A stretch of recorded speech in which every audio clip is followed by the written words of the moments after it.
नमस्कार, एक न्यूज 24 देख रहे हैं आप और मैं हूं आपके साथ स्नेहा मनोज। देखिए, बिहार विधानसभा का चुनाव अगले साल है, लेकिन कल देखिए उपचुनाव का रिजल्ट आने वाला है। बिहार की 4 सीटों पर ये रिजल्ट आएगा और सीधे तौर पर ये सेमीफाइनल बताया जा रहा है बिहार विधानसभा चुनाव का। अभी देखिए मेरे साथ चित्तरंजन गगन जी है, प्रवक्ता है आरजेडी के। सीधे तौर पर उनसे बात करते हैं। सर, कल रिजल्ट आने वाला है उपचुनाव का।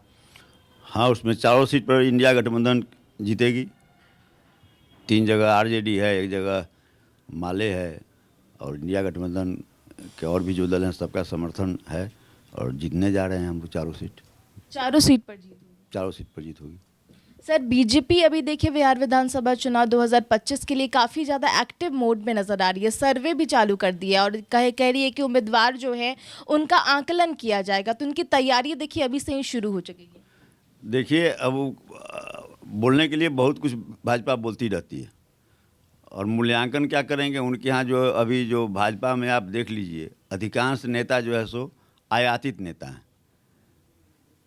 अब उसमें उसके जो अध्यक्ष थे पहले, अभी डिप्टी सीएम है सम्राट चौधरी जी, वो जो है सो आरजेडी से गए हुए हैं।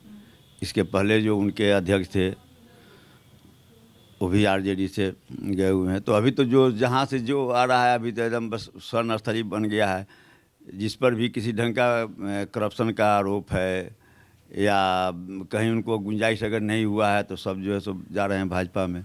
तो इसलिए जब कैडर बेस पहले था कभी, तो उसमें सिलेक्शन होता है। जहाँ आयातित नेताओं को आप टिकट देते हैं, लड़ाते हैं, तो वहाँ पर जो है सो क्या सिलेक्शन करना है। फ्यूचर के रोड मैप को तैयार करेंगे। कह रहे हैं कि बिहार के लिए कठिन प्रदेश है बीजेपी के लिए, क्योंकि वो अकेले दम पर सरकार नहीं बना पाया, तो कहीं ना कहीं नीतीश कुमार को कुछ चोट पहुंचाने की कोशिश। नहीं, देखिए ये बात तो सही है कि हाँ, भाजपा के लिए तो कठिन प्रदेश है बिहार, क्योंकि बिहार में लालू जी हैं, बिहार में तेजस्वी जी हैं।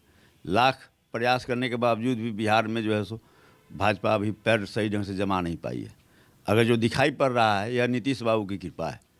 नीतीश जी के सहयोग से और नीतीश जी के बल पर भाजपा जो है सो यहाँ पर जो भी है वह नीतीश जी की कृपा से है। और लाख प्रयास करने के बावजूद भी बिहार में भाजपा की स्थिति वैसी नहीं है। उसके पास नेता नहीं है, न नेता है, न नीति है, न कुछ सिद्धांत है। नीतीश जी फिर आएंगे आरजेडी में? अब नीतीश जी आना भी चाहेंगे तो आरजेडी थोड़ी जो है सो उनको लेने जा रही है। भाई वीरेंद्र जी तो बोल रहे हैं कि नीतीश फिर से पलटी मार सकते हैं। अब नीतीश जी क्या करेंगे ये तो नीतीश जी भी नहीं जानते हैं। नीतीश जी भी नहीं जानते हैं क्या करेंगे सो। अच्छा सर, देखिए नीतीश कुमार जी अब फिर से महिला संवाद यात्रा निकालने जा रहे हैं और कह रहे हैं कि शराबबंदी को लेकर के बड़ा एक्शन लेंगे। देखिए, नीतीश जी भाजपा के साथ जो उनका संगत हुआ है ना, तो भाजपा को वही कहते थे, कई बार कहे हुए हैं कि बड़का झूठा पार्टी। तो इसका बहुत कुछ असर नीतीश जी पर भी है। शराबबंदी पर देखिए, मैंने आप 2016 के पहले देखिए, 2016 में लागू हुआ शराबबंदी। उसके पहले बिहार में इतना लिबरल पॉलिसी हो गया था शराब का दुकान खोलना, जो माने था पहले कि भाई मंदिर हो, मस्जिद हो, विद्यालय हो, जो सार्वजनिक स्थान है वहाँ पर किसी को शराब की दुकान खोलने का लाइसेंस नहीं दिया जाता था। और इतनी कठिन प्रक्रिया थी कि शराब का लाइसेंस लेना और शराब का दुकान खोलना बहुत आसान नहीं था। नीतीश जी ने उसको सुगम बना दिया। जहाँ चाहिए तहाँ जो है सो, जितना पान का दुकान नहीं होगा उससे ज़्यादा शराब का दुकान बिहार में खुल गया। खुलवाने वाले नीतीश जी थे और शराबबंदी लागू कर दिए। और अब शराबबंदी के ओट में जिस ढंग से अवैध कारोबार हो रहा है शराब का, एक पैरेलल इकोनॉमी बिहार में खड़ा हो गया है। इलेक्शन हो रहा है, आप देख रहे हैं, उसमें अधिकांश जो है सो या तो भाजपा के नेता या जनता दल के नेता पकड़े जा रहे हैं। तो यह एक बहुत इतनी बड़ी माने सातिराना उनका यह पॉलिसी रहा है जिसको लोग समझ नहीं पा रहा है। कि देखिए, पहले जो है सो एकदम खोल दिए, लोगों को आदत लगा दिए। हम लोग सुनते थे कि अंग्रेज़ जब आया यहाँ पर तो जो है सो यहाँ पर के लोग चाय नहीं पीते थे, यहाँ के लोग काढ़ा पीते थे। तो मुफ्त में ब्रुक बॉन्ड टी जो था, मुफ्त में लोगों को गांव में चाय बांटना शुरू किया। ऐसे भी कई चीज़ हम लोग देखे हैं कि जब उसका प्रचार करना होता है तो मुफ्त में बांटता है, और जब उसके हैबिचुएटेड हो जाते हैं उसके बाद जो है सो, अब जियो का देख लीजिए, फ्री में दे दिया सिम कार्ड, सब लोग लपक के ले लिया। उसके बाद देख लीजिए जो है सो, अब सर देखिए, बिहार विधानसभा 2025 को लेकर के बीजेपी भी एक्टिव मोड में नजर आ रही है और कहीं ना कहीं नीतीश कुमार भी है जो यात्रा निकाल रहे हैं। आरजेडी क्या कर रही है?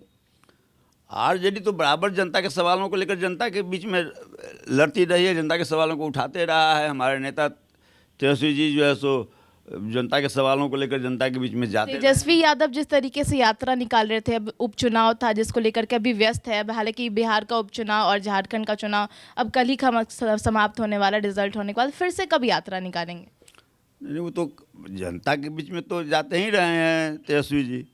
उन लोगों के लिए जो जनता से कटे रहे हैं, जनता के हित में आज तक कोई भी फैसला उनके द्वारा नहीं लिया गया, जनता के सवाल पर बोलते भी नहीं हैं। निकलेंगे तो क्या बोलेंगे?